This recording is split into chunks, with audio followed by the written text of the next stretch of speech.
Hey there, everybody. I'm CCB Dolan here with CCB Rise, bringing you the 14th match of Day 1 of the NEO2. We're bringing you Warlords of the Deep in red and Epic Fins winning tournaments in blue. Warlords of the Deep, you may also know as Hydra Reloaded. So why don't you tell us a little about this, a bit about the setups they've brought today? All right, so Warlords of the Deep bringing something kind of fits into a normal archetype we expect in the tournaments, a couple Slipners, a Scimitar, and then a support wing, in this case made up of Sabers and carries, which is interesting, bringing a lot of damps in those carries. And then on the Finn side, we've got an Armageddon, an Astarte, and a Neros, 3 Celestices, and 2 Maledictions. And this should be pretty interesting to see how this Celestis setup does. The Finn team have put their Armageddon pretty close to the beacon, down at 10k. Their cruiser group, including the Astarte, is back at 30k, and then the rest of the support further out. The Hydra team is coming at full 50k range on all their ships, and we're underway now, so we'll have to see how it So goes. I feel like I see the theory that Epic Fins are going for here. They're putting the Armageddon out front, maybe has a brick tank, looking to catch some stuff with newts, and then use the Celestices to frustrate everyone so that they stick to the Armageddon rather than trying to dive deep for their backline stuff. But I think that Warlords of the Deep is not a team that easily falls for tricks. I'll tell you one thing we see right away in this tournament. When you saw the E-War effects get put onto the ships at the very start of the match, you see the difference between bringing your damps or your ECM in the form of frigs versus cruisers. The carries immediately had damps on the entire Celestis wing of the Finn team, which means they don't get to apply any of their damps at all, or at least not for a while until they can reposition.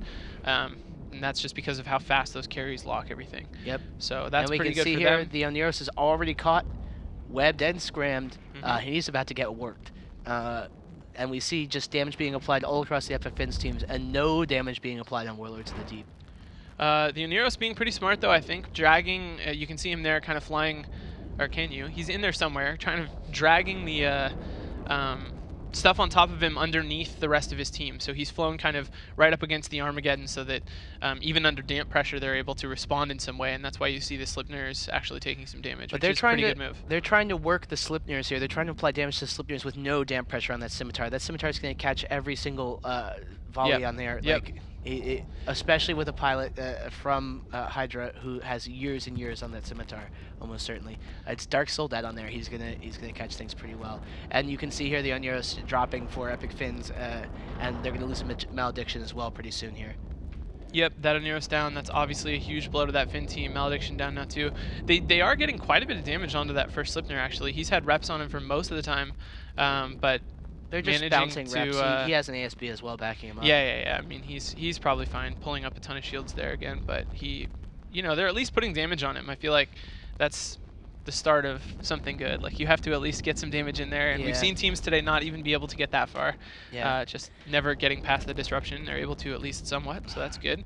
But in the meantime, they're losing ships. They lost to Celestis now as well. Yeah, I think the move would have been put the Maledictions on those Slipners, try and keep them in place, damp them down. Potentially, if you can get them, especially under like scram range, that's like insane. But you can probably do that with 3 Celestis and then dive that Scimitar. But right now, taking these Slipners, the tank is just going to be too strong. I think they're going to get picked apart here. You can see tackle on the other 2 Celestis is already coming in, and those are going to get wiped in short order as well, I believe, especially with no logistics on the field. Yeah, probably. They're still putting a lot of damage into that Slipner. And they have damps now on the Scimitar. If reps stop on that Slipner, they may actually have a chance to bring him down. More importantly, they have the Armageddon's newts on that Scimitar as well. Yeah. That's true. And now Slipner is going into armor. I mean, unfortunately for the Finn team, it's getting too late. They're losing ships pretty quickly now. Those Sabers actually do a ton of damage, and they can run around and hurt the Celestis is pretty bad. Ooh, just in time. Caught in the end of structure. What a baller move. And another Celestis down for the Finn team. The last Celestis taking quite a bit of damage now, and now the Slipner for the Warlords team recovering pretty heavily there, so he should be okay. And the Malediction and the Celestis are going to drop here, and that leaves only a Astarte and Armageddon left, and they're going to, unfortunately, have some trouble as well. You can see here the Astarte is already tackled. Why do you think they went with the Astarte over the EOS? Probably just for more damage. Yeah. I think one thing that comes from choosing to use the Celestises as E-War is that your team is a little light on damage. If you go with something smaller like the carries, which are actually the same amount of points, so that's not even true. But if like some of the other teams you don't invest so heavily in E-War, then you can get more damage out of the team overall, so they might be trying to make up for that a little bit. The other thing is that when the command ship rework, you no longer give up the bonuses to links by going with the Mhm. heavier ships. At least Yep. if I remember correctly, you can get an actual bonus like with the Astarte to skirmish links by bringing that. So that's kind of a change from the past, where if you want the heavily bonused links, you have to bring Especially with a NEOs. team like the Finns team here that just cannot get caught. And with that, the Astarte goes down, Celestis goes down. I hope I was right about that. I heard Twitch is going to make fun of me, but I think I am. Yes. Well, they're going to make fun of you regardless. I know, it's fine. I don't mind. Malediction going down now as well, and then there'll just be this Armageddon to go through. I mean, I actually feel like this wasn't too bad of a performance by the Finns. Yeah. They made that Slipner work pretty hard, and if he goes down, that's a huge chunk of their damage. If it would have, happened a little earlier in the match, they might have actually had a chance. Against a team that would see the threat of this Armageddon and go for the Armageddon, they could potentially wipe them. I suspect the tank on the... We can see here, even against all this damage, the tank on the Armageddon is quite strong. Yeah. He would be catching Oneros reps, and the Celestis would be... The Celestis are just so frustrating, especially if they spread out, that you want to shoot the immobile target that you're close to. The Armageddon's up front.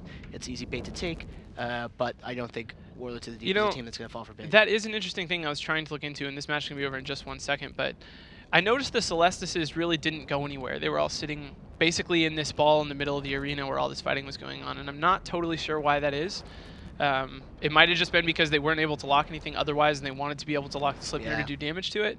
Getting wrecked by the carries damps immediately. But I kind of would have expected them to go out and try to put more pressure on the Scimitar, and they didn't do that. But in any case, good show by Warlords. Finns going down, they'll go to the losers bracket. Warlords stay in the winners bracket, and we'll see them all soon.